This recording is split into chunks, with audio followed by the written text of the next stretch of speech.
व्यवस्था करते रहूँ। जिले में आप किसान नेता के नाम से भी जाने जाते हैं। आप इस लोकतंत्र के महापर्व में हिस्सा भी ले रहे हैं। जीतने के बाद आपके क्षेत्र के लिए क्या प्राथमिकता होगी? जी हाँ, देखिए हमारे जो सेक्टर 3 में सबसे बड़ी समस्या है बाढ़ की। और बाढ़ से हमारा गौसपुर, मड़ैया से लेकर के बिशुनपुरा के पीछे का जो हिस्सा है, वहाँ से लेकर के अकबालपुर, हेतमपुर, इनायतपुर, नौरंगाबाद, कवई पहाड़पुर, खरेनिया और इसके साथ साथ कमालपुर का हिस्सा, अक्सर यहाँ की फसलें जलमग्न होकर खराब हो जाती हैं। और मैंने कई बार अपने पैसे से, जब मेरे किसान बाढ़ पीड़ित हुए हैं, तो कई बार अपने पैसे से जेसीबी द्वारा नाले को खुदवाने का काम किया हूँ। और उस नाले के लिए बंधी प्रखंड से, जिला से मैं लड़ा भी हूँ। लड़ करके उस पर सरकारी धन भी आवंटन कराने का काम किया हूँ, नाले को सफाई कराने का काम किया हूँ। लेकिन ठीक प्रकार से धन के अभाव में जिला पर भी बंधी प्रखंड को बहुत पैसा कम आता है। तो जिला के पास पैसा कम है और पूरा जिला देखना है, तो उस कारण जिला हमारे नालों पर कम पैसा दे पाता है। इधर हमारा कांधरपुर, भदाहू का भी हिस्सा, नुनारी का भी हिस्सा प्रभावित होता है। तो ये जो खड़ान नगवा ड्रेन है और जो हमारी जो कमालपुर से होती हुई जो ड्रेन जा रही है, इस ड्रेन की सफाई मेरी प्रथम वरीयता उसमें है। उसके बाद दमित शोषित बस्तियों में, गरीब बस्तियों में, चाहे वो बिंद बस्ती हो, चाहे हमारे शोषित समाज की हरिजन बस्ती, जिनको हम चमार बस्ती कहते हैं, भारतीय संविधान के मुताबिक हम उन्हें चमार मानते नहीं, हम उनसे इंसान मानते हैं। क्योंकि मेरा मानना है कि एक भगवान है, बाकी सब इंसान है, इसके अलावा कोई कुछ नहीं है। तो उन दबित शोषित बस्तियों में जो गलियां आज तक अधूरी हैं, जिन गलियों में आज भी गीला है, नाबदान बहता है, प्रयास रहेगा कि अपने माध्यम से वो जो आबादियां रास्ते के अभाव में कटी हैं, तो जितना बन सकेगा पहले गरीब दमित बस्तियों के रास्ते को हम बनवाने का काम करेंगे। जो भी मुझसे बन सकेगा उसके लिए, चाहे ग्राम प्रधान जी लोग हों, क्षेत्र पंचायत लोग हों, उनसे भी अनुनय विनय करेंगे कि उनकी भी निधि उस पर लगे। और जिला पंचायत के माध्यम से जो कुछ भी सुविधाएं मुझे मिलेंगी उसे भी लाने का काम करूंगा। इसके अलावा जिला अधिकारी, सीडीओ साहब, बीडीओ साहब, एसडीएम साहब, जो लोग जहां से भी निधि दे सकते हैं, विधायक जी, सांसद जी, उनसे भी हाथ जोड़ करके प्रयास करूंगा कि मेरे क्षेत्र की गरीब दमित बस्तियों का विकास बढ़िया हो, उनके नाली का, उनके गली का व्यवस्था बढ़िया हो, उनके पानी का व्यवस्था बढ़िया हो, और मेरे किसानों के खेत में फसल लहलहाती रहे, उनको समय पे खाद, बिजली और समय पे उनके पानी का व्यवस्था हो। यही मेरी लड़ाई का हिस्सा है। आप पूर्व में भारत सरकार के सेना में भी रहे हैं, और ऐसा क्या हुआ कि आप वहाँ से रिटायर होने के बाद आप राजनीति को चुने? जी, बड़ा अच्छा सवाल किया आपने। देखिए, ये मेरा सौभाग्य है। बचपन से गरीबी में परवरिश हुई और गरीबी का दर्द आज भी मुझे सीने में जिंदा है। मैं भूला नहीं हूँ वो बचपन का माड़ भात, मोटा वाला मंठा रोटी, दही रोटी, और चाह करके भी तरकारी नहीं मिल पाती थी। जिनके पास 52 बीघा होता था उनके पास भी पैदा नहीं था, और जिनके पास 1 बीघा था उनके पास भी पैदा नहीं था। मेरा मानना है हर जातियों में गरीब हैं और हर जातियों में शरीफ लोग हैं, हर जातियों में अमीर हैं, हर जातियों में थोड़ा सा समाज से अलग कट करके रहने वाले, और समाज से जिनको हम लोग गुंडा बदमाश कहते हैं या जिनको हम लोग नफरत की निगाह से देखते हैं, ऐसे लोग हर जातियों में, हर धर्मों में हैं। अच्छे लोग भी हैं, बुरे लोग भी हैं। अब सेना, ये मेरा सौभाग्य है कि इस देश में, भारत में जन्म लिया और भारत माँ का सेवा करने का अवसर मिला। लेकिन मैं यही सोचा था कि वर्दी जब तक पहनूंगा तो देश सेवा तो कर रहा हूँ, लेकिन समाज में जो भी व्यवस्थाएं हमारी प्रभावित हैं, बिगड़ी हैं, उनके लिए भी मेरा फर्ज है कि माँ और माटी का कर्ज कभी कोई उतार नहीं सका, न मैं उतार सका, न कोई उतार सका। तो देश की सेवा के साथ साथ जो समाज में दबे कुचले लोग हैं, जो समाज में डरे लोग हैं, दबाए गए लोग हैं, गरीब लोग हैं, उनकी मदद कैसे हो, अपने क्षेत्र का विकास कैसे हो। तो हमने कहा कि वर्दी पूरी हो गई, और मेरा सेना में कई बार एक्सीडेंट वगैरह हुआ, चोट लगा। इस कारण से मैं मेडिकली जो है सेना के लिए फिजिकली रूप से थोड़ा सा प्रभावित हो गया शरीर से।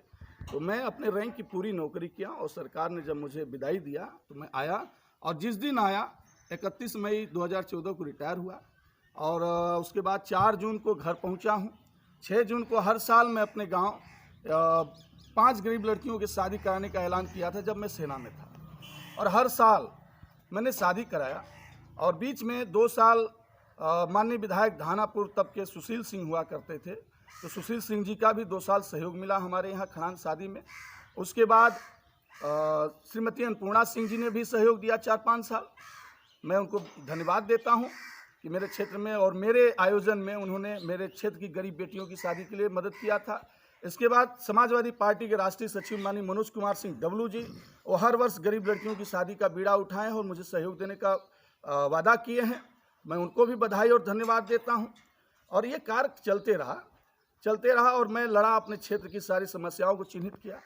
मेरा बनारस, जब हम लोग पढ़े थे तो बनारस जिला था, तो बनारस ऑलरेडी शिक्षा का हब था, लेकिन जब चंदौली बनारस से अलग हुआ तो मेरे चंदौली में सिर्फ एक कमलापति त्रिपाठी जी का जो इनके नाम से विद्यालय चलता है चंदौली, और लाल बहादुर शास्त्री जी के नाम से मुगलसराय, सिर्फ 2 विद्यालयों में उच्च शिक्षा की व्यवस्था थी।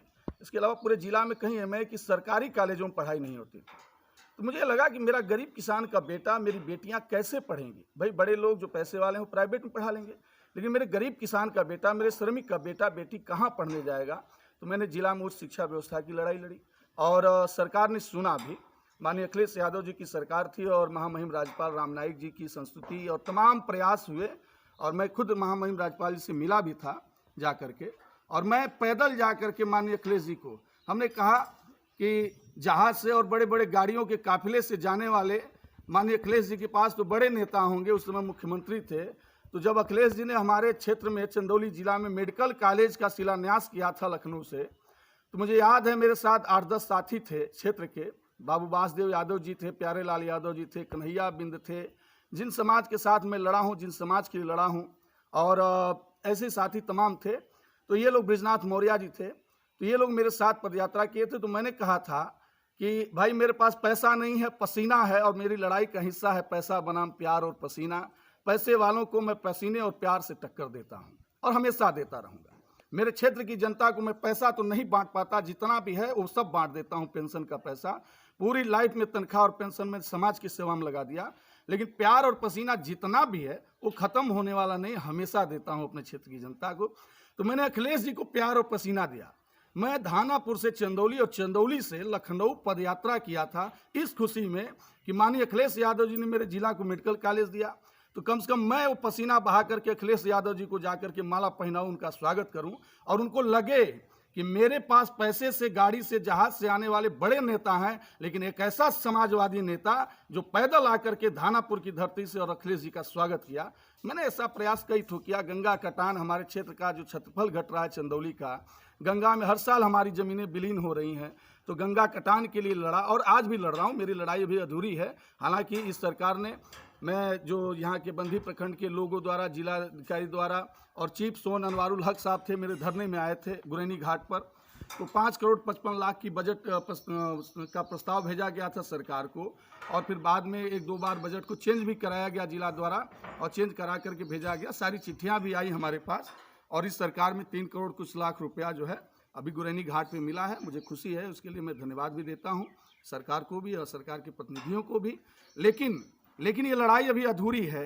नरौली का रेत और नरौली से आगे दिया पसाटा तक, उसके बाद चहनिया क्षेत्र का यहाँ राजघाट पुल तक, जो हमारा गंगा कटान मूल चंदौली का जो प्रभावित हिस्सा है, यह जब तक पूरा नहीं होगा तब तक गंगा कटान के लिए लड़ूंगा, मेरे जिला का क्षेत्रफल बचाने के लिए लड़ूंगा, और जो भी गरीबों किसानों के लिए बन सकेगा, जो भी समस्याएं हैं, हमेशा लड़ा हूं और लड़ता रहूंगा। समाज को उठाऊंगा। मेरे क्षेत्र का न हिंदू बुरा है, न मुसलमान बुरा है, हाँ, सिर्फ अगर बुरा है तो इंसान बुरा है, इंसान की पहचान बुरा है। तो ये पहचान, जो बुरी पहचान है, इसको मिटाने के लिए लड़ूंगा। भारत एक गुलदस्ता है, और इस गुलदस्ते में जितने रंग के फूल हैं, इस गुलदस्ते में भारत में जितने रंग के फूल खिलते हैं, सारे फूलों को एकजुट करके भारत के गुलदस्ते में लगाने का प्रयास रहता है मेरा, और यही प्रयास करता रहूंगा, ताकि मेरा भारत, बहुरंगी भारत, एक गुलदस्ते में सज करके खुशनुमा दिखे और बढ़िया दिखे। मेरा भारत मजबूत रहे। जय हिंद, जय समाजवाद।